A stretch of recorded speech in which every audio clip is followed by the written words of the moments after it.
paid me for the raise. Let's go, baby. Cheddar numbers, fam, I swear I'm getting paid. I'm a don just like the Perrier. Turn me up, baby. Turn me up. Let's go. Like it. Smash the like button, boys. Fired up. Feels good to be back. Happy New Year, beautiful people. They get some money and they blow it on bait. I don't flex, but I'm pushing all the weight. Oh my goodness. Good evening, good afternoon, ladies and gentlemen. Welcome back to another episode of High Top Sports. It's the best day of the week. Happy New Year to all you beautiful people. We've got a jam-packed show, a lot to go over. I missed a few days and we're going to discuss all of that. I do apologize for the absence, but we're back. I'm feeling better than ever. We've got transfer portal news. We've got guys going out. We've got guys staying. We've got coaching drama from other football teams. It's going to be a hell of a show. Sit back, relax, smash the like button. Without further ado, ladies and gentlemen, let's go ahead and introduce the co-host for the evening, Mr. David Soderquist, ladies and gentlemen. Yes, sir. What's going on, big dog? Happy New Year to you. Good to see you. How you feeling? Happy New Year. Woo! The Florida State fans are pissed off on Twitter, and I love every moment of it. 63-3, baby. Let's get it. Let's go. I love it, and we actually just got breaking news as the show started that Georgia scored again, so that's fantastic news to hear. We love it. But real quick, before the show gets started, I do want to address the elephant in the room. So I tweeted out, before National Signing Day, there was a lot of drama, a lot of reporters dropping articles about DJ Lagway possibly flipping, being heavily pursued by the other schools. And look, I've always said on this show, you got to do what you got to do. It's a business. But also, I'm gonna. If there's a time to jab, we're going to jab. That's what we do here, right? That's what we do. Wilt Fong tweeted, who was also part of this escapade of writing articles. He tweeted out an old Miller Lite beer can, and I retweeted it. And I go, once Wilt Fong slings this old classic down, be prepared for a few more DJ Lagway articles. This was like on the 20th or something like that, or 24th. Like 5-6 days later, he comments on the tweet. I don't have it pulled up to give it to you verbatim, but goes on a kind of a rant and says, I never claimed that he was going to flip, just simply reporting the news. He pulled out a Dave line in a way. But he goes, if your stomach can't handle recruiting, then maybe, you shouldn't be involved with it, or along those lines. I responded, and it is what it is. Since that tweet, the following day, Dave, I came home and threw up for 2 hours straight, threw up and shit out of my ass for 2 hours straight until there was no more liquid left in my body. Had 2 days of recovery, and then spent another 8 hours puking and shitting on every hour for like 2 to 3 times every hour. Clearly, Wilt Fong voodoo some gypsy some out my ass, okay, and cursed me. So Wilt Fong, this is my apology. Please remove the needle out of my stomach that you have in my Shelton doll on your desk. Okay, hey, that's my bad. All right, all is forgiven. All right, I won't tweet anymore at you. All right, keep doing you, buddy. But I want to feel better. So you win. You got me. Yeah, it looks like you're gonna have to get an endless supply of Pepto-Bismol next time that you say something to Wilt Fong like that. Bro, buddy held no punches. I thought for sure. I was like, oh, okay, hold my stomach. I was like, bro, I've been following recruiting for how long now? But he got me. He got the tater. So hey, I don't have any voodoo dolls. I just report the news. I always wish the best for everybody, but Wilt Fong's got a little evil side to him there. Yeah, he came and got me. He was not holding any punches, and you know what? You win. Back. You win. $2 from Dominic says your eyebrows are as long as your visor. Good to see you, Dom. Glad to be back. Feels good. 300 people in here, boys and girls. Be sure to smash the like button and subscribe. Mama says, hey. How you doing, Mama? Muddy says Holly needs time to heal from that game. Yeah, 63-3, boys. I love it.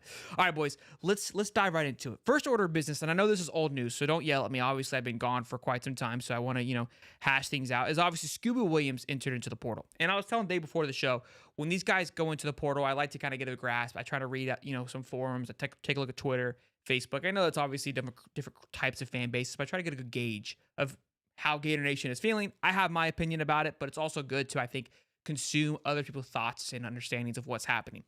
This was a weird one. I thought this would be a little more understanding. I think a lot of people were kind of scratching their head. Even Zach Goodall, he's quoted us in one of his tweets and said, there is some concern here with this. And I do agree with him on this.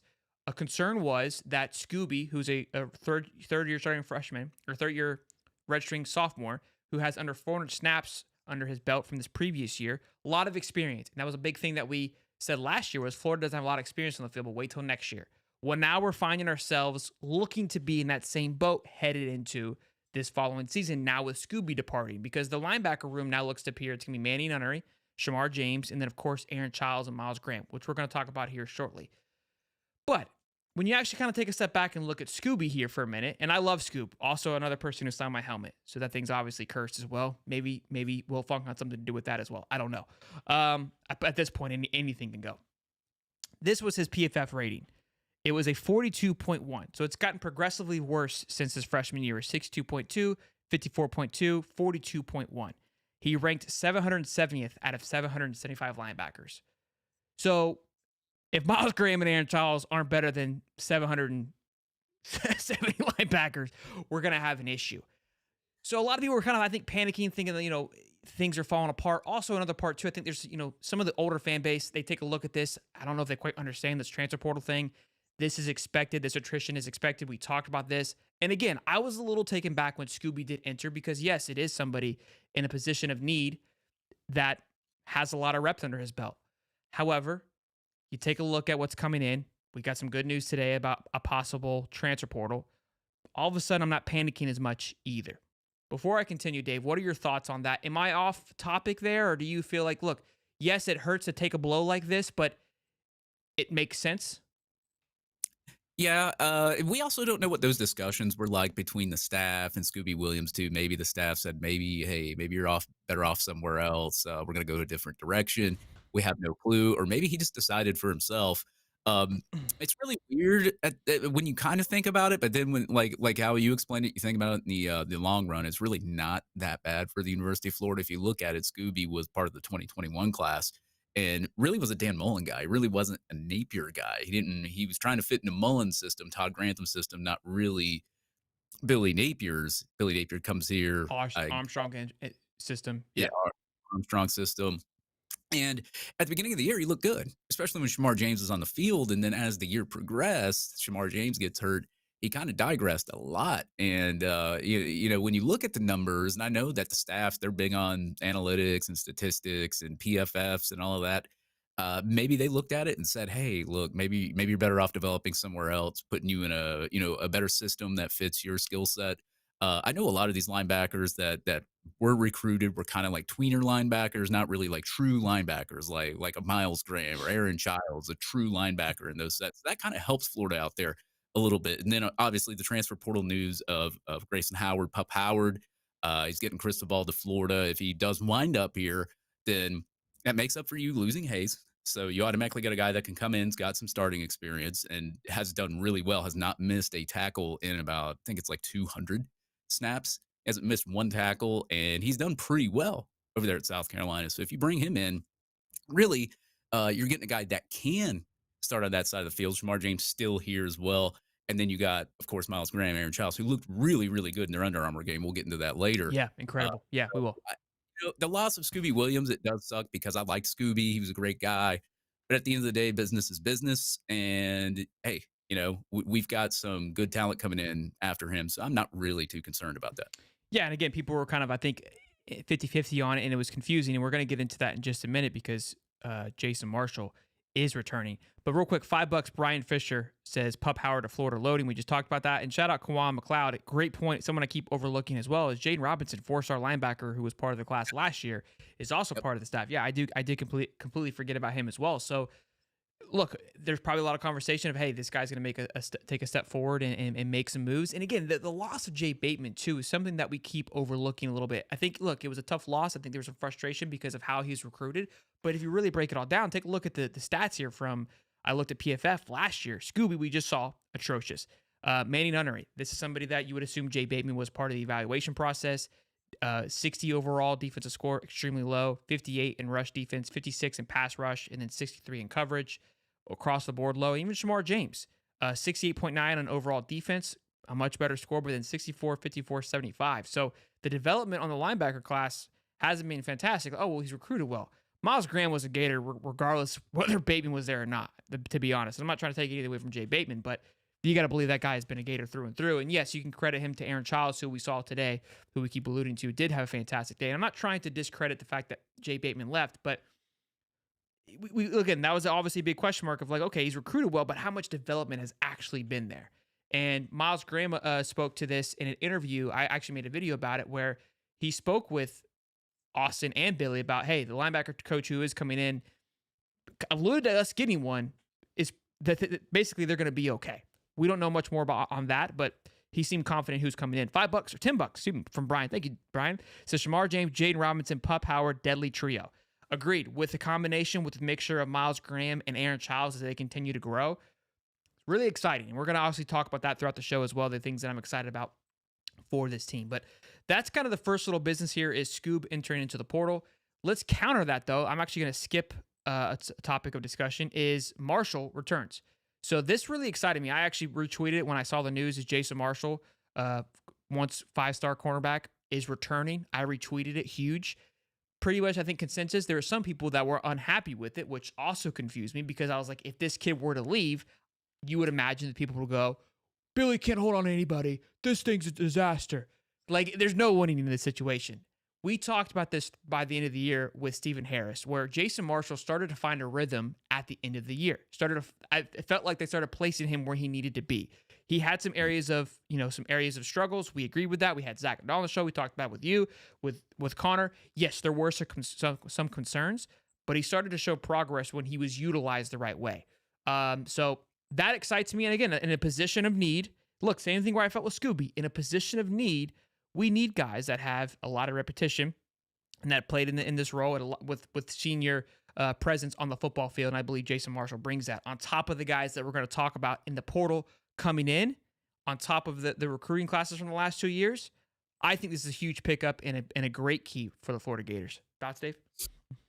Yeah, since we're using PFF right now, if you look at PFF, I mean, he's gradually, slowly improved in some statistical categories, but he's still obviously not there. And I think, with Corey Raymond, and we talk about Austin Armstrong, Corey Raymond kind of not being on the same communication level. And I think that's why Corey Raymond was, I guess, exited University of Florida. I don't know where he goes. You bring in the new DB coach along with Austin Armstrong, guys that can communicate a little bit better. Maybe this does improve Jason Marshall's game, and maybe it does. This is his NFL year, so he knows he has to play really, really well if he wants to get drafted really high. Sure.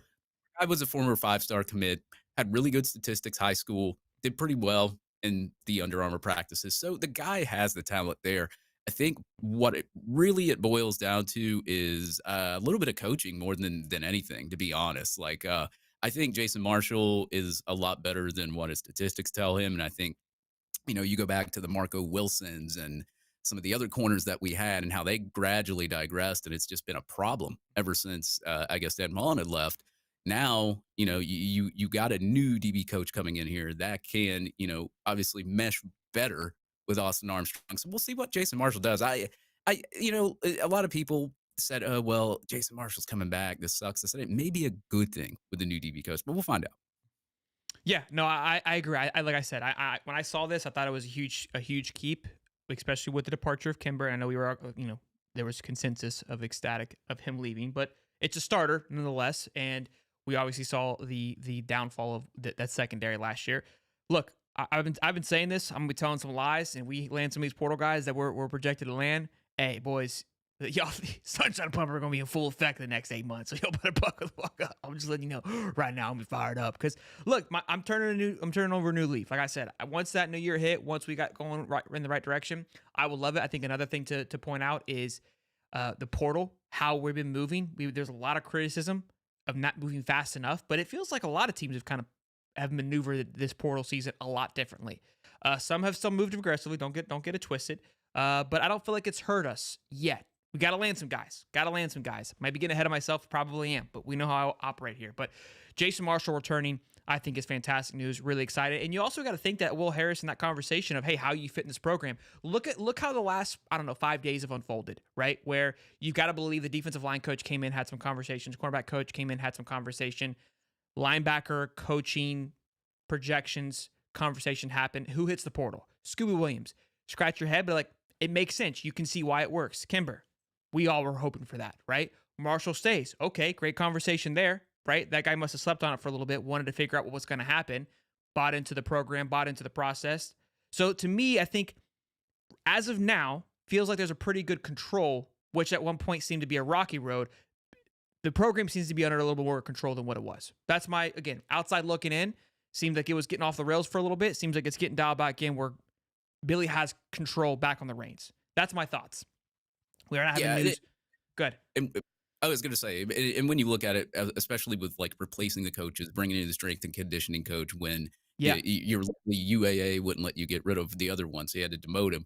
I mean, it shows that Billy Napier sees that there's a problem and he's at least trying to fix it. So you got to give Billy Napier credit for at least trying to fix a problem that had been there for a while. Sure. And as you said, with Jason Marshall, guys departing there, maybe there was conversations there, and that's probably why you see what you see. And then the portal strategy. I know we all, I even made fun of it. I was like posting sloth gifts and everything else. For sure. And a lot of schools have not jumped on the portal though either. We can't just look at Florida. A lot of them, like even Florida State, Miami, they really haven't jumped in the portal that much. A lot of the school strategies, sometimes I guess you scratch a little lottery ticket there. Should I jump on the portal early or should I wait to see who comes in after bowl games? So I think it's a mixture. I think you should do a little bit of both. I think you should take good players as they come into the portal, but at the same time, I do think you should leave some scholarships available for later to see who does jump into the portal after they play their bowl game. For sure. $2 from Austin Rogers says, to be honest, the only person I'm upset with is losing ETN to the portal. And look, I think from a personal perspective, yes, it sucks to see him go, but I also think it's one of the position groups where we're probably the heaviest, where I keep saying this, and this isn't a shot towards ETN. I think he's going to go and do successful things at Georgia, and I think he's a fantastic back, but it is probably the most easily replaced position on the field, just because they're a dime a dozen. I mean, you give a kid a ball and give him a line, he's gonna do some crazy things. And I think Montreal, you guys are kind of sleeping on him. He's not a flashy back, but he gets the job done. And I think you add that with Trayon Webb and what Cannon Daniels been able to do. Don't forget, Trevor Etienne just 2 years ago was a freshman, and we loved him immediately. So, and he wasn't that high of a 4-star either. So I'm not pumping any sunshine here. I'm just giving you straight facts. That's all that I'm saying. Yeah. And if you look at Cannon Daniels' statistics, he's rushed 2,000 yards for 2 years, and he's averaged over 11 yards a carry each year. Stupid. Let me see here. Truffle Butter Burglar, he's a member. Shout out real quick, Truffle Butter. Says, we lost more than we gained. Numbers-wise, yes. I wouldn't say quality-wise. I mean, again, this is where I think it's confusing to me, where I see people like getting frustrated with the guys going out. Like, I've thought I made it clear with how the scholarship situation works, that we've got to make room for recruits coming in and for guys coming into the portal. So yes, right at the moment we're in the red, we're in deficiency, but eventually, the goal is to flip those guys back. And I think ultimately the goal is to obviously replace the people that are leaving with higher and better talent with the new coach's evaluation. I don't think we've gone that far, but we'll see. Let's move on. Let's go into the portal hotness, because this thing is absolutely a smoke show. Yeah, you zoom back out. Look good, Dave. Yeah, my bad. Things are on absolute fire in the portal. It is absolute madness, and I'm here for every bit of it. Let's go over who currently is visiting. There's one more person on this list that I don't have, but that's because we've got good news on them. Cassius Howe, Bowling Green Edge. We've been talking a lot about him. We've got some news about him here in a moment. John Humphrey, who's currently committed to USC, by the way. So we got him to come visit after he committed in the portal. Love that kind of mentality. George Gums, he is from Northern Illinois. He's currently committed to Cincinnati. Got him to come and visit. Alongside Devin Manuel, offensive tackle from Arkansas, is also visiting right now. Look, the one good thing I will say about portal visits is there's a pretty high success rate. Look at the last set of visits we had. We landed a couple of them. We did not land the one defensive lineman. He went to South Carolina, I believe, from Pitt. But we got Joey Slackman, we got Bridges, and Shamir DK, who was like kind of like a silent visit. So I think there was one more we may have missed on. But either way, very healthy when the guys come visit in the portal. It's not like a typical OV like recruits where they're just hanging out. I mean, you got to feel pretty confident in these guys that are visiting. Let's go over these stats. We talked about Cassius Howe. Give us some noise on George Gums, Dave. George Gums. See, I was trying to pull him up, but he's not wanting to pull up right now. But George Gums. See? Who do you got then, if you want to go over who you got first? I got Cassius Howell here. So yeah, Cassius Howell, it's the guy the Bowling Green guy that I was always very, very ecstatic over. I mean, this kid has, I think he's only got like maybe 2 years of eligibility right now because he did not play in 2020, played very, very few snaps 2021, 2022. He played a little bit more 2023, could have 3 years there. But I mean, the guy's got a pass rush grade of 90. I mean, like if you have a pass rush grade of 90 and you're an edge, you're doing your job right. I mean, he's had 10 sacks last year, 24 quarterback hurries, 7 quarterback contacts. I mean, this guy has been all over the field. All you got to do is pop on the field and look at it. And a lot of these guys, they're not highly recruited, and they go to these lower rated schools, and then they develop. Or maybe they were just guys that none of the scouts saw, and they wound up being on a team called Bowling Green, and now that's why they enter the portal because they know how good that they are, and they say, hey, I'm good enough to play at a higher rated school. So they hop into the portal, and then luckily, University of Florida, they take a visit, and maybe you can get him out of it, like a Joey Slackman that played in the Ivy League. He's very, very good, comes here. And when he gets here, he can put on more of a show for the NFL because he's playing at a prolific school in the SEC, and that helps their draft status as well. So I've always said it. I've always thought that, you know, you want to get kids from Power 5 teams that are really, really good, but at the same time, you also want to look at like the lower rated schools that have like really good players that enter the portal because those players know that they're good and the coaches know that they're good and they work their way up. It's not like a guy that, a guy from Bowling Green that's not really that good is not going to really enter the portal unless he's just not starting. But a guy, most of the time, those lower rated schools, a guy that's really, really good does enter the portal. And then you get a really quality guy on your team for at least a year, maybe 2, maybe 3, depending on the years of eligibility. So Cassius Howell is a guy that I've been very, very high on since he's entered the portal and since he's visited Florida. I think right now he is kind of crystal ball to Florida. We'll see what happens with that. But if we were to get don't get ahead of my slides here, Dave. Damn, My bad. that's page 5. Sorry about that. I'll get back to 4 there. But if we were to get him, I mean, I'd be pretty ecstatic, especially when you add Joey Slackman there as well. It's That's just an elite on top of portal addition to me. on George Gums, who you refuse to look up as well. I mean, look, you add a nice little collection on top of what's already there, who we've got to be excited about. You got alongside LJ McCray, Justice Boone, who's coming back, Big Dez in the center, Cam Jackson. All of a sudden, this defensive line, big boys. You know, I told you I was gonna be telling you some lies. And then listen here. All right, so those things get me excited. We've got John Humphrey again, cornerback. Do you have anything on John Humphrey to go over? John Humphrey's PFF's like just being weird today. So John Humphrey, yeah, it totally fits. It's not even like it'll sit there and then it'll just say loading and then it doesn't load. So look, we'll do John Humphrey. Nothing. I got this, boys. Go ahead, man. But UCLA, also Ratcliffe. Forgot about Ratcliffe too. Yeah, Ratcliffe. When is he? But he hasn't visited yet, though. Correct? No, but I think he intends to visit there as well. And he's currently committed as well somewhere. Yeah, he is committed to UCLA right now. Yes. Real quick, while we pull that up, we got 800 people in here. Be sure to smash the like button and subscribe. Army Sniper, who agreed to be much happier this year, clearly is not. Napier is going after Group 5 players. Does UF's collective not have portal Power 5 money? Example: Kiffin and his portal grabs. Again, I don't have the password to the bank account. They took me off of it. But from what I've seen, Hal being one of those guys who's been vocal, and I'm not trying to I know people have their feelings on Hal, but I would assume he's quite connected. Something that he's reiterated multiple times is there's an allotted budget. Let's just call it $1 million, okay? And you got some to go to recruiting and some go to the portal. If you take a look at Ole Miss's recruiting class, it's nowhere near compared to what Ole Miss's recruiting class is. So I would say we're splitting our budget more 60-40, 50-50, where Ole Miss is more 80-20, 20 to recruiting, 80 to the portal. That's just my opinion on it. Again, I don't know on the money perspective, but you got to think there's a cap on it, and that's how I feel it's been utilized. Which way is the better? Which way is the better way? We'll find out, I guess.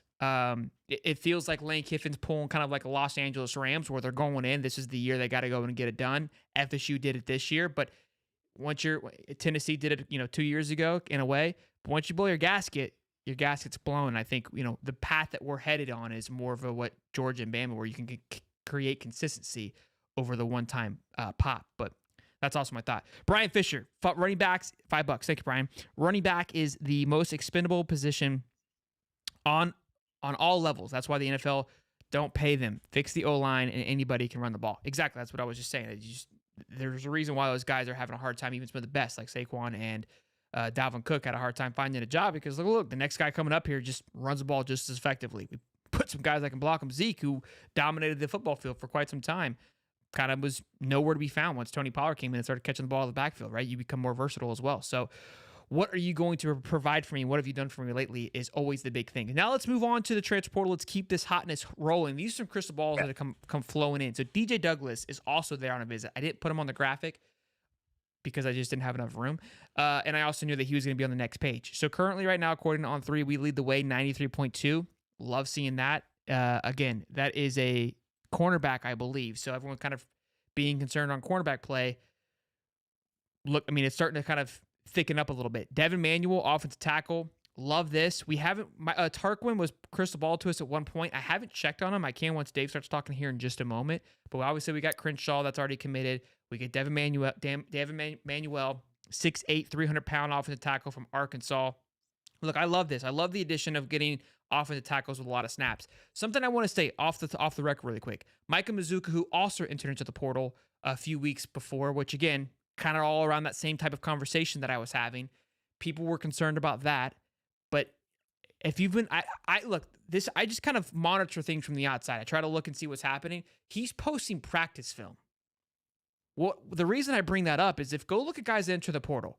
Most of these guys, they enter the portal and they go, they have visits set up automatically, or they're already committed because either tampering's been happening, or they're just that hot of a prospect. When you see guys posting practice film, it usually isn't a good sign. That's just from experience. This is not me taking shots, just me simply observing what I've witnessed over the past 2 years of the transfer portal. When you got guys posting practice films, doesn't usually, they'll go somewhere. Usually they can find a home, but it's not because they're being heavily touted. And so a lot of people were kind of concerned on Michael Mazuka leaving. Leads me to believe there may have been more of a, hey, we've got guys coming in, you're not going to play. That's just my thought. Then again, Cassius Howe, who we were just talking about, he's also 100% crystal balled at the moment, 2-on-3. These things can change, right? We're just giving you kind of the feel at. And then Grayson Howard, Keith Neighbor put a 60% projection in.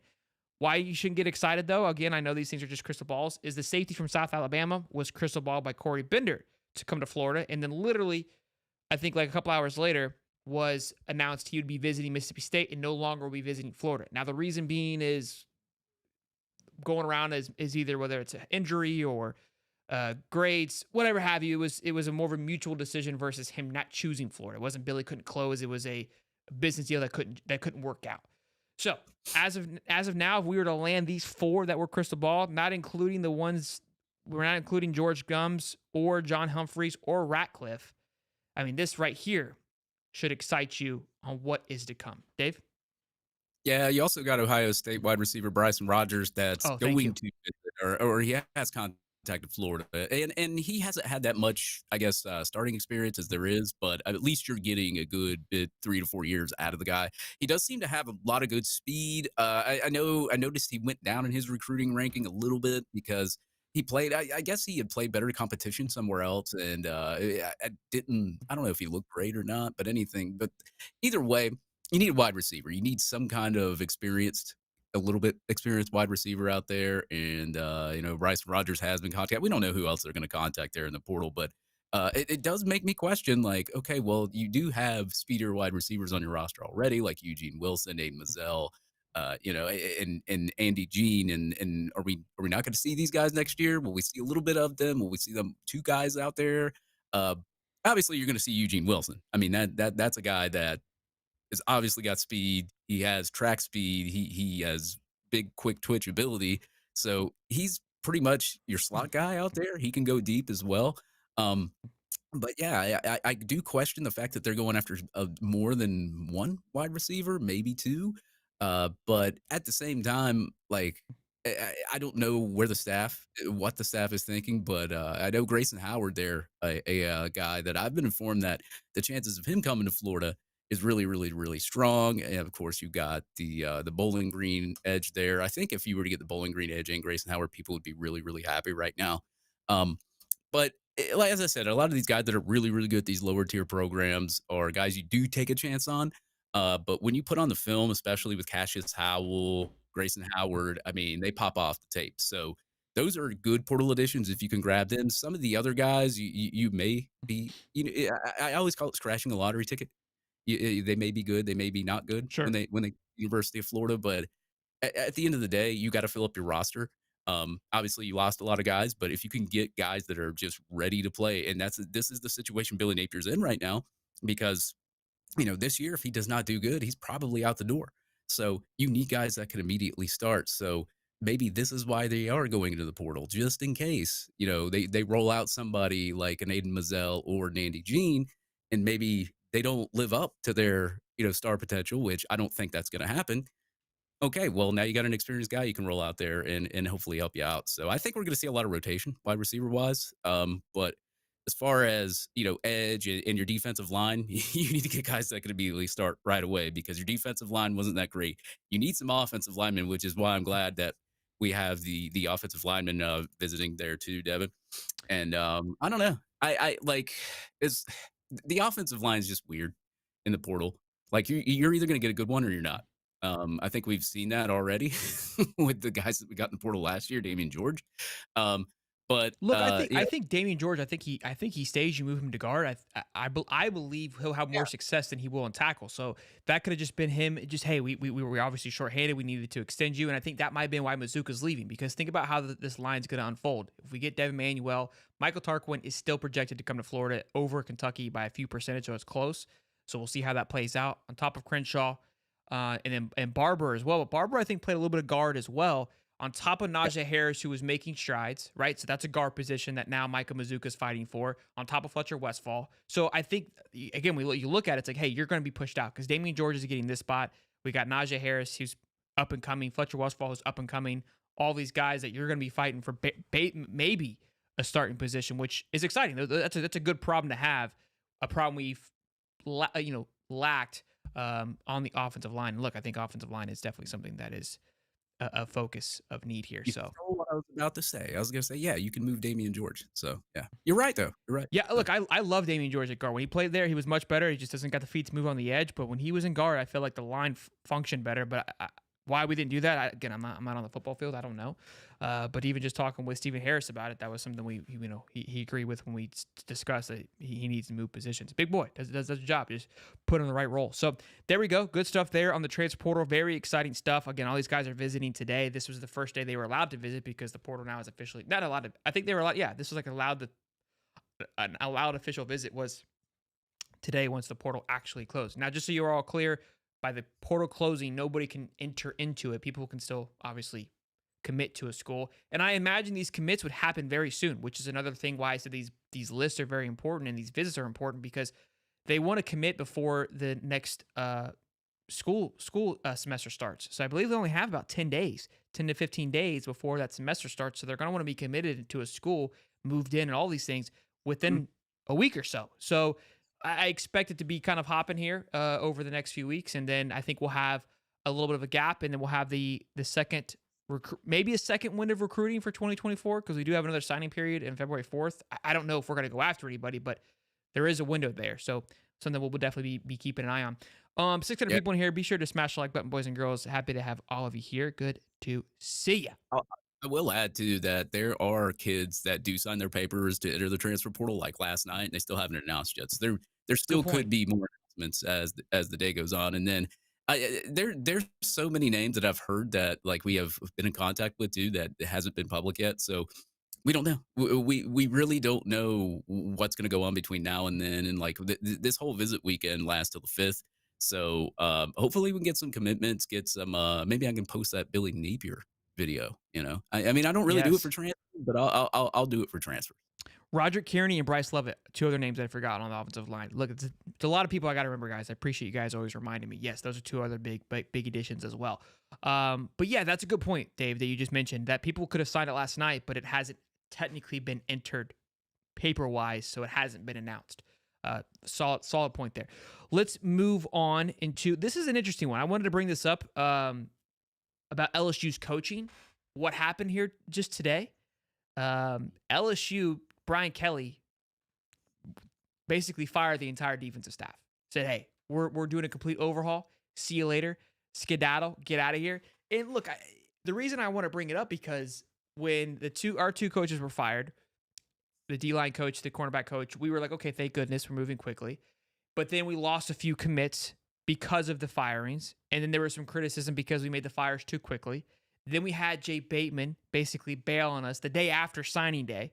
So then Billy was criticized for bamboozling kids to sign with him, and then basically said, F you, we were losing this guy anyways, which isn't how it played out, but it was how it was perceived, right?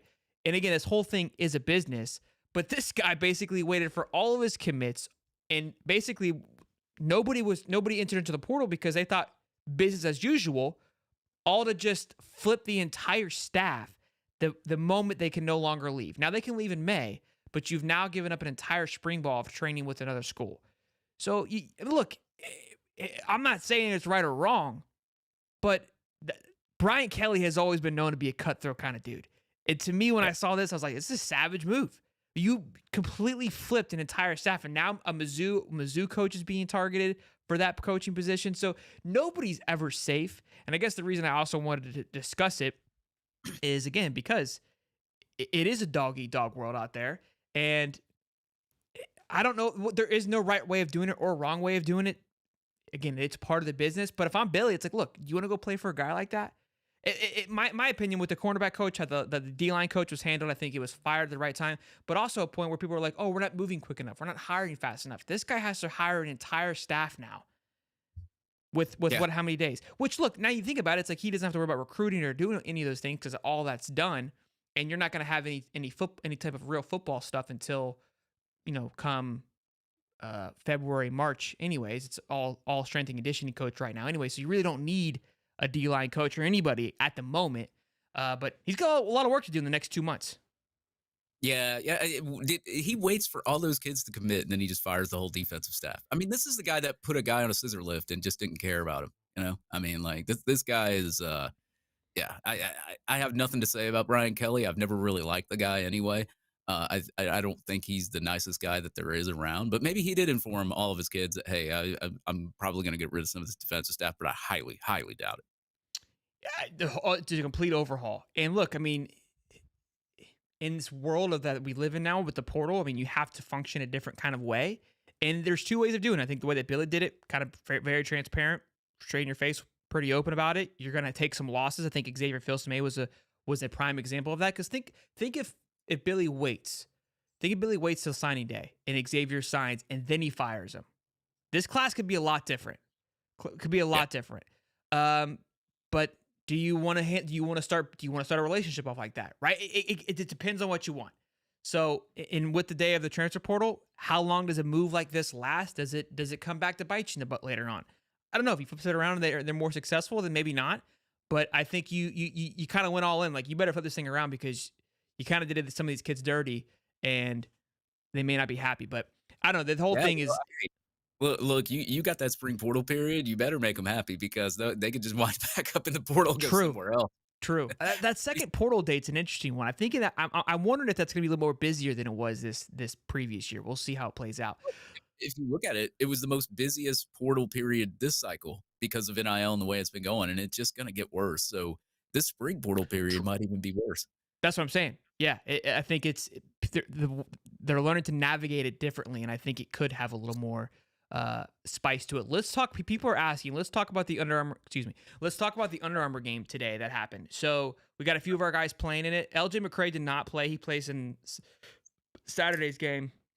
Yeah, it's basically just called the AllAmerican Game. It's like the U.S. Army AllAmerican Game or something like that. So he's playing. It'll be the only guy that's playing in that game. I didn't know if you wanted. I can go over the stats of. Yeah, rip the stats off for the Under Armour game. We had DJ Lagway, our punter, our 5-star punter, Aaron Childs, and Miles Graham playing in this game. Rip the stats off, and we'll talk about it. Well, the punter only punted one time, I think, for like 46 yards. Hey, so five-star punter. No need to go any further than that. Just let them know they played. Yeah, so like I know a lot of guys that they question like where kickers and punters and they're rated 3 stars and all that. If you really want to get like a true rating on a kicker or punter, go to coleskicking.com and they actually rate kickers. That's what they do. That's what they do for a living. They rate kickers based on like star status, and he's Hell of like a a 5 job. star. Hell of a Yeah. job. But yeah, Aaron Giles, 3 tackles, 2 fumble recovers, including one that he returned for a touchdown. This is all Connor Clark. Miles Graham, 5 tackles, 1 for loss and a sack. DJ Lagway, 5 for 10, 46 yards for 4 carries and 10 yards. And we obviously know he was knocked out early in the second quarter. I noticed a lot of people asking about Lagway's injury. He's fine. I was told he was fine. It was a sprain. He's going to get it x-rayed, I guess, sometime in the morning or whatever. But if you look at Keith Niebuhr's picture after the Under Armour game, you see DJ Lagway standing there, no cast on, nothing like that. So I Yeah, think everything's I saw the first play of the game. I was pumped to watch him play, and then I watched him get like his face ripped off. Like it was called a face mask. It wasn't, but he got called a 15-yard penalty on the face mask. And I was Mhm. like, I don't know if I want my quarterback out here playing this this damn scrimmage, this Orange Bowl game, this scrimmage game, just to get hurt. Because I was like, bro, buddy's just. I was like, bro, 5 seconds in, the whole line just collapsed. I was like, yo, whoa. This hey DJ, it ain't worth it, Bubba. We know you're good. I'll tell you what, if you look at like the overall performance of all the other quarterbacks, like one quarterback threw pick 6. I mean, all the other quarterbacks did not look great at all. DJ Lagway was the only one really making plays until he got hurt. So who knows what he would have done if he was able to stay the whole game or be in that whole game. But like the offensive line for Team Fire sucked. Like it was basically you had not even 2 seconds at some points to get rid of a football, or you're getting crushed on the edge by the 2 edge players. I think the number 1 edge and the number 1 defensive lineman, like I think it's like David Stone, and like you're having to go up against those guys. But then you got like a whole bunch of guys that maybe It were was like they 4 star. put all the star-studded defensive linemen and cornerbacks on ice, and then all like the high offensive power, like running back, wide receivers, quarterback on fire, but nobody to protect them. They just let him be. Right. Yeah. So I mean, like it was kind of a wash of a game, but like you got a little bit of a perspective of what obviously not what DJ Lagway could do, but Aaron Childs and Miles Graham were the 2 best defensive guys in the backfield, man. You had Aaron Childs with 2 fumble recoveries, 1 for a touchdown. You had Miles Graham tackle for loss, a sack.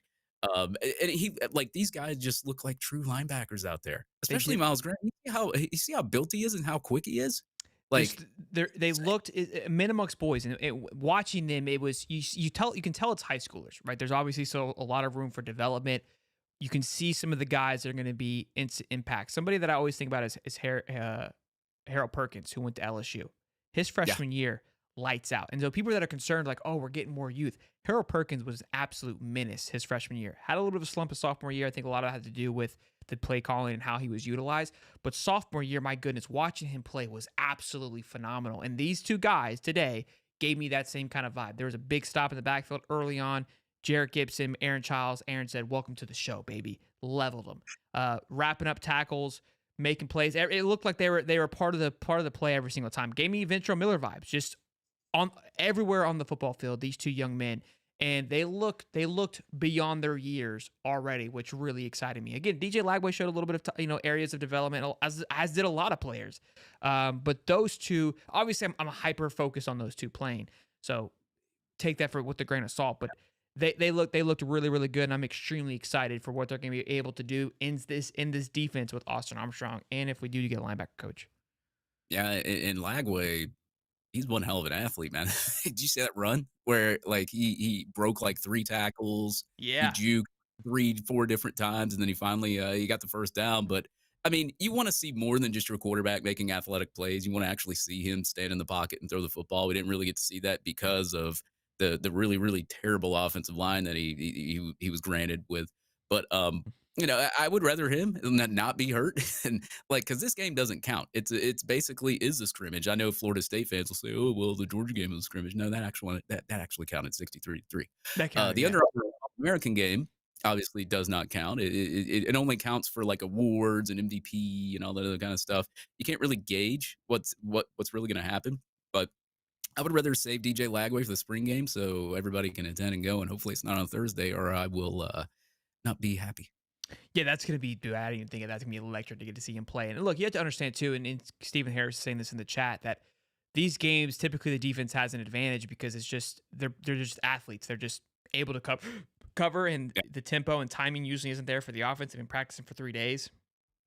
And again, the defense has the advantage there because just the DBs, it's a reactive position anyway. So this is the one time where they're able to be on top of it because, again, the tempo isn't there. They can kind of cheat a little bit on certain areas and jump the ball a little bit because they know the tempo isn't there and take advantage of the miscommunication that is happening on the offensive side of the ball. So again, you can't look too much into it. Obviously, people are going to take it which way. It's just one last little dose, and it's exciting because you're getting to see, the best of the best from that class play one another. So it is fun. Obviously, I'm not trying to downplay it, but I mean, it's one game. It's a legit scrimmage. So I will also add, I did get a text from somebody at Sports Illustrated that was out there, and he said Miles Graham is the real deal because he was at the practices too. He said he told me that at the practices, not even before the game. He's not a just like, game. Miles Graham is the real deal. Not a game. Talking about practice.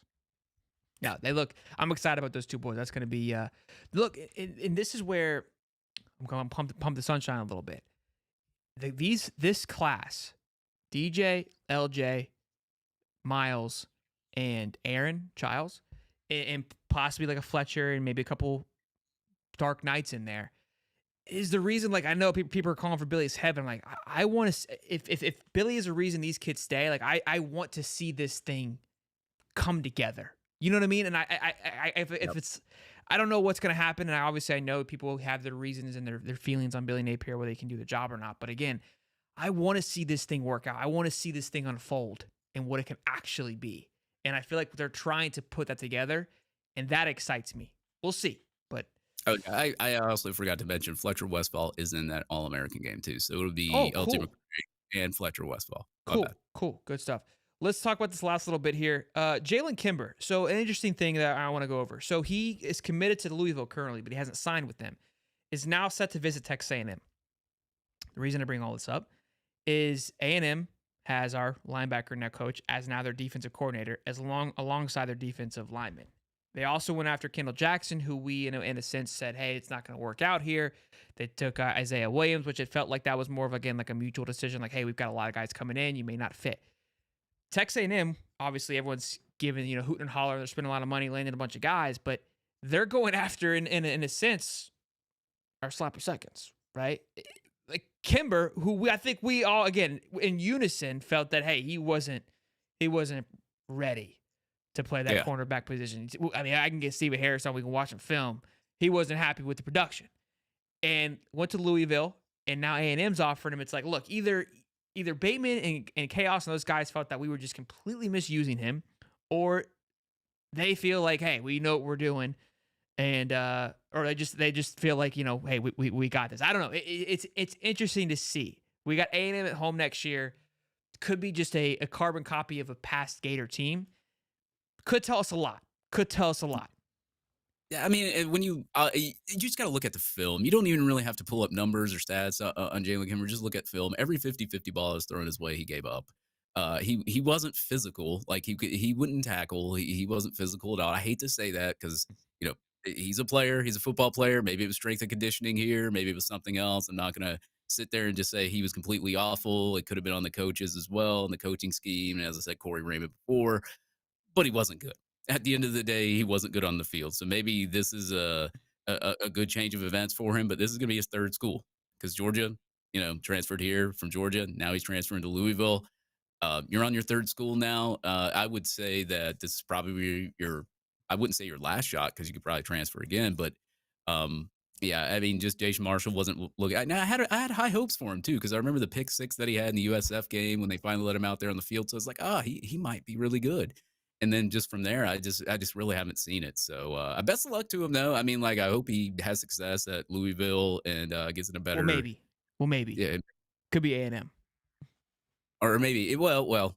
Right now it's Louisville. So if it's A&M, wherever he goes, I hope he has success until he plays us. So, but again, I think we would all agree that he wasn't that great, and now A&M is going after him. So.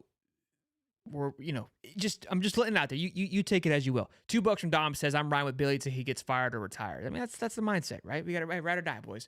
Ride or die. Right. Hey, over 700 750 people in here. I do appreciate you guys all coming back and hanging out with us today. I was worried that you guys were going to break up with us because we've been MIA for the last couple of days. I was getting, I hate not making shows and making content. It's literally my nicotine. So these past few days I've been biting at the bits. Thankfully, I was so dead that like mentally I didn't even care because I was like, I'm fighting for my life here. Like it was brutal. But everybody go on Twitter and just blame Steve Wiltfong. 100%. Like if we're gonna troll him, don't troll him for his articles, okay? Like he's doing his job, but he definitely put a curse on me and completely unacceptable. Like that was too. Yeah, dude, too far, Wiltfong. Like it's just Twitter. You know what I mean? Like take it easy. Take it. Oh, easy. and he had the beer. Remember he had the beer? He what? Wasn't it the beer that he had? Like he took a picture of a Bud Light or something, or Miller Lite. Bro, I was just throwing out, just joking around, just joshing, dude. Well, Steven says, "Hell, I almost broke up." So I was worried, bro. Gave you explosive diarrhea. Gators, did you hurt our feelings? Look, the pro was dying, bro. Bro, I talking to Dave. Dave's like, "Hey, what about the show?" I was like, "I don't know, Dave. Fighting for my life right now. Okay, still touch and go here. I'll let you know in the morning." And I woke up and said, "Daddy's back. Daddy's back. Let's go." I'm feeling good. Crazy. All right, boys. Let's dive into Dave's favorite segment of the week, tweets of the week. Absolutely. There's some good ones here, as you would expect. It was juicy. It was a good week for tweets. All right, first order. I don't think I have any. You didn't have any? No, I didn't have any.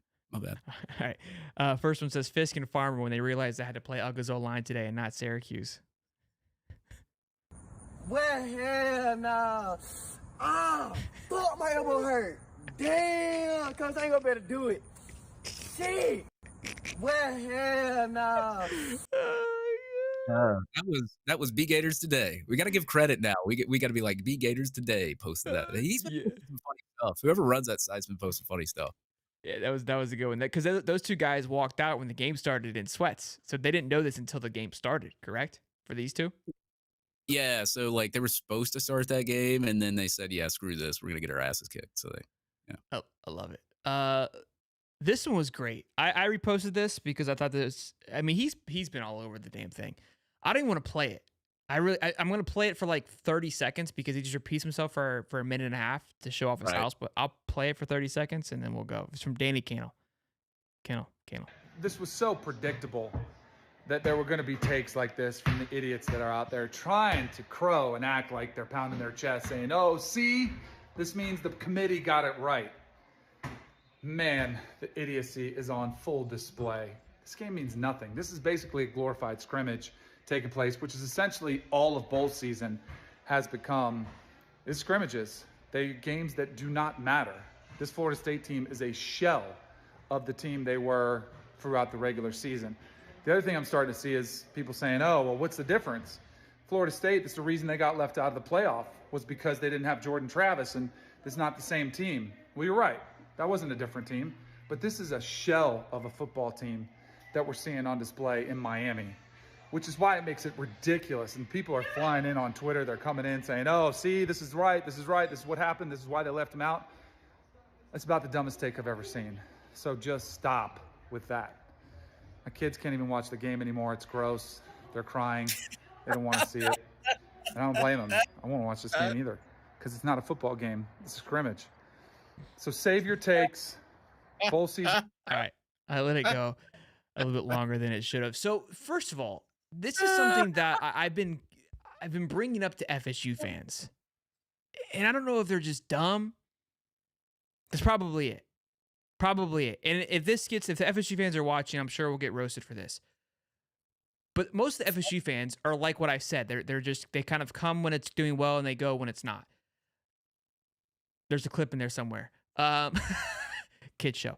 They're like, this is a shell of the football team. Okay, fair. It is a shell because you got guys going into the portal and you got guys going to the NFL.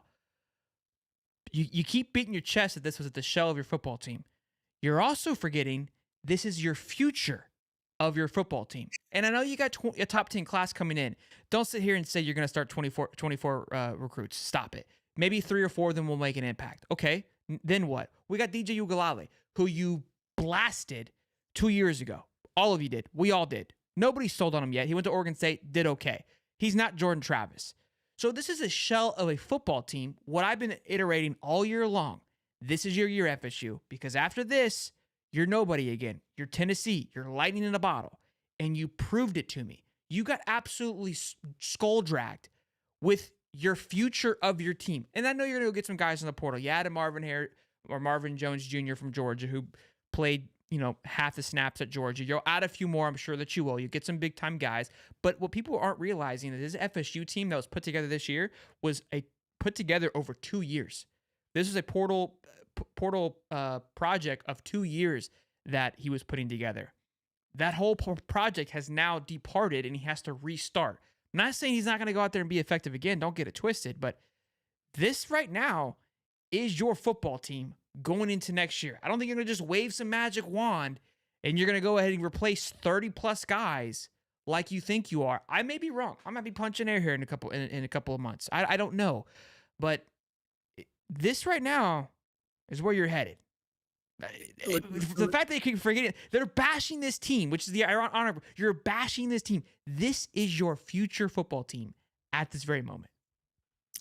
And second of all, when it was 42-3 at halftime, Georgia had their third-string quarterback in, Gunnar Stockton, and a third-string, fourth-string bunch of guys, and then they put in some walk-ons, and they were still scoring on Florida State. So I don't even want to hear that bullshit. Second of all, my kids are crying in the background. What the hell are you talking about, dude? Like, I saw that clip, and then I was just like, are the kids really crying in the background? So I kind of rewinded it because I was like laughing hysterically about it.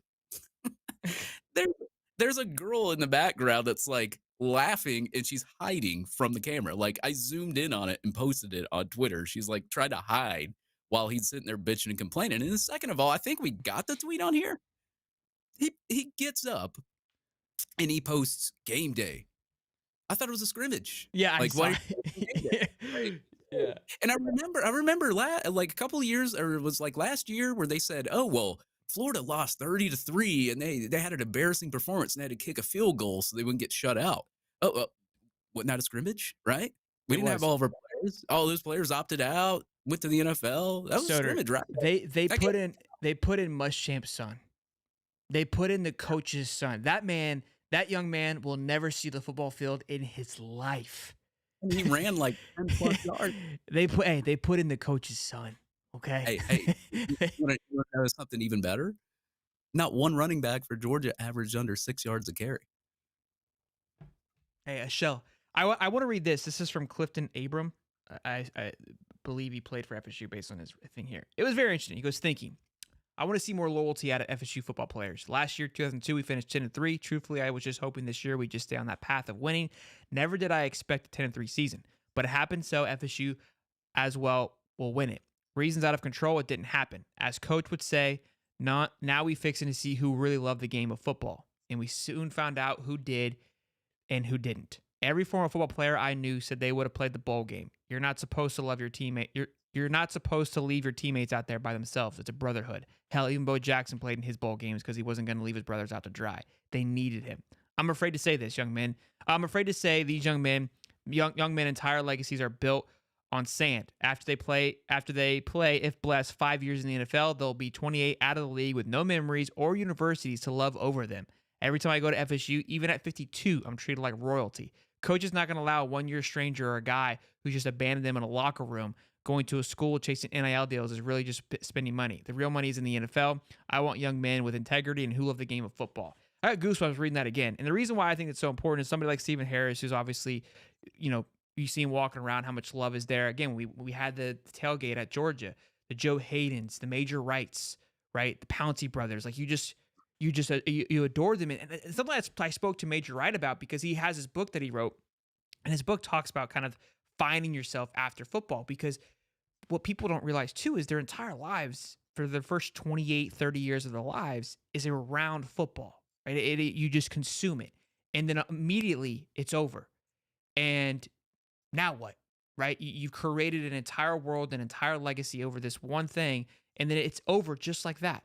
And sure, you got money and you got some things, but you have a hard time finding yourselves. And being able to have a community and a family to go back to is something that is extremely important. That obviously in the moment it's hard to see that and to look at that. And when you read that, I was like, that is so true, man. It's so powerful to think like you're playing for more than just a championship or whatever. It's playing for the guys that you grinded with for the last season or 2 seasons for 13 games, and just like that, you quit on them. So I thought it was powerful, and coming from an FSU guy, I loved it. So You know what? Georgia just scored twice during that. I can't. I can't. Yeah. You guys, fucking in the comments about Holly. All right, let's go on to the next tweet. Oh yeah. Go ahead. This is gold. Like 3 touchdowns for him today. So Georgia has no idea what's coming. Like Georgia's DBs, they should be worried because this kid's about to take off. So and he's also number 8. That's my favorite number. So Hakeem Williams is gonna be the star for tonight.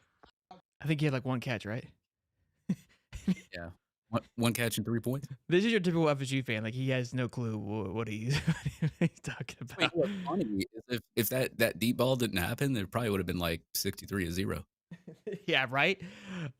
Here's Danny Cannell tweeting it's game day. It's game day this morning, and it's only scrimmage after the blowout started. Great photo though. Again, showing off his house and now his view. Just pompous bastard. What makes me like laugh about Danny Cannell is he's so like over dramatic about everything. He's like, my kids are crying, blah blah blah.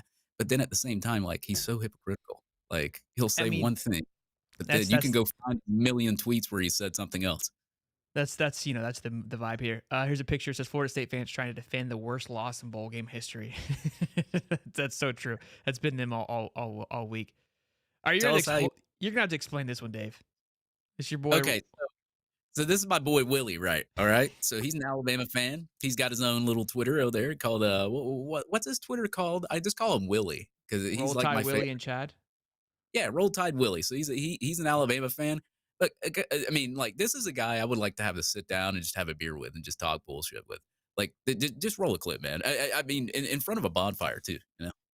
Well, Yeah. let's just take a look at that foot right there. Yeah, you see that where I put that fire? Yeah, I see that. These feet has been where no man has ever been before. Oh, Look at wow. that, that's hard, baby. That Holy didn't hurt. No, tell him if you want to be a tie, Michigan cannot do that. No. The Tide can. That's it. Roll Tide. Roll Tide. Don't give a piss about nothing but the Tide. Blitz, mama, blitz. Well, I wish Bama would have won now. I mean, I wanted them to win anyways, but Mike, this man is a national treasure. Yeah, he really is. He's like one of those guys you could just sit and have like just tailgate with and have some beers with. Like he's entertainment. Like he's just pure entertainment. That's gold. That's cool. I love that. That was good.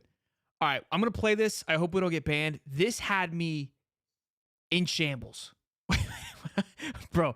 This is why I get compared to Pat McAfee a lot because of his personality, and some people like him, some people hate him because it is very in your face. But what I love about him, and I was actually, I was talking to my pops about this last night because I watched a lot of comedy growing up as a kid, and I was watching Jeff Dunham last night. I like to watch comedy when I'm sick. It helps me get through the pain.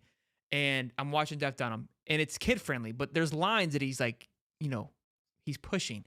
And I watched probably some questionable shit as a kid.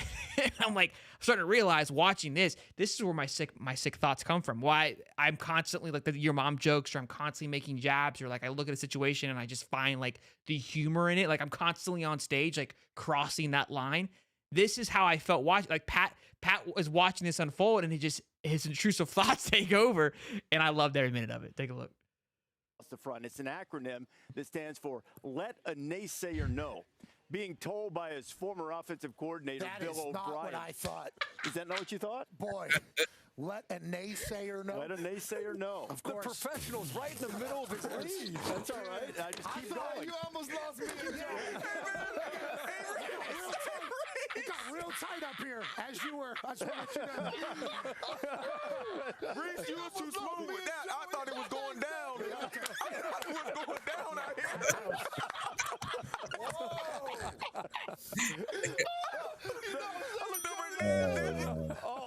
The greatest part. was gonna say he's. I thought it was going down out here, bro. The greatest part of this is Reese the whole time is like, what happened? What I say? He's such a professional. He's so dialed in, and I love it. I think it's funny how how media is starting to, I would say, allow that Pat McAfee energy to where it's like we're humans, like allowing them to break the fourth wall, I guess you would say. Like, we're all sitting there watching that, probably thinking the same thing, but like nothing, typically that doesn't break, right? Like, nobody's going to break character. Bro, I was like, my goodness, bro. It was good. It was good. Yeah, I think Pat McAfee has the inability or the ability to make people just break character on stage. It's great. In a good way. Yeah, it's fantastic. It was good stuff. I loved it. This was gold. They're during the Michigan game. The Rescue Board Genius was on a roll this past weekend. I retweeted one. Their band director was missing, and I was like, yeah, something seemed off. But somebody in the message board goes, it's like they know every play. It felt like that. It felt like that sometimes. It's funny because like the guy, like you could tell the guy nonchalantly just posted that on there without like. I mean, he probably knew about the Michigan things at the beginning of the season, but he probably wasn't thinking about that when he posted it. So that's why everybody thought it was funny. It's like they know every play. Good stuff. Remember Alabama's Rose Bowl overtime play calling with a trash can? Yeah. A Bama trash can. That was good. Did you see the center enter the portal this morning? Yeah. I wonder why. I'm glad you pulled this up. So this guy here is the ultimate troll. Like, I quit. I blocked him because I realized, like, I just muted him because I'm like, did this guy just talks out of his ass? FSU has the best quarterback in state for the third year in a row. Welcome, DJU. He tweeted that 2 days ago, DJU Ugalali. But back on September 4th, 2021, he tweeted out DJU Ugalali's cheeks. How the world has changed. This is a great tweet. Austin UF.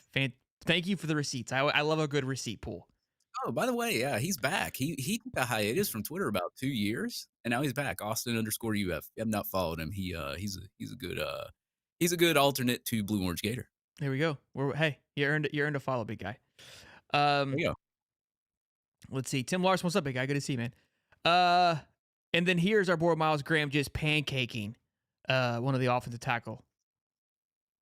It's a Georgia offensive tackle too, by the way. Even better. Offensive lineman Michael Uni. Look at that. Sit down, big boy. I mean, to be fair, that's not his strong suit. But hey, I'll take it. Miles Graham retweeted it and with laughing emojis. Yeah. Like, I mean, I know it's not a strong suit and he is running, but at the same time, for him to be able to push a big offensive lineman over like that while he's running, that goes to show you, hey, Miles Graham. I'm disappointed you didn't give this. I was gonna say he's not exactly Miguel Mitchell out there, if you know what I mean. Yeah, it's true. Hit somebody. What I'm upset about is the fact that you didn't post the tweet of the tit slip on Bourbon Street. A little disappointed at. The only reason I didn't is because I thought you were gonna get banned on YouTube. That's why. That's fair. Good point. I was gonna do that. Okay, good point. I do want to give a shout out here. This is Trevor Fanstrom sent me this on Instagram. And he's got an awesome, pretty good channel here on Instagram, actually. But he tweeted this to me, says he loves the show, and it was him making fun of Florida State. Hold on, I want to blow it up. It was yeah. I hope I didn't lose it. Okay. Final score 6. Woo! And how many do I need to pass? 6. 100. What? Okay, Mrs. Puff, what's my final score?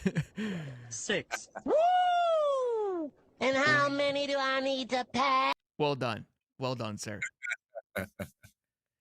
Oh man, I think Georgia just scored again. Oh wow, Jesus.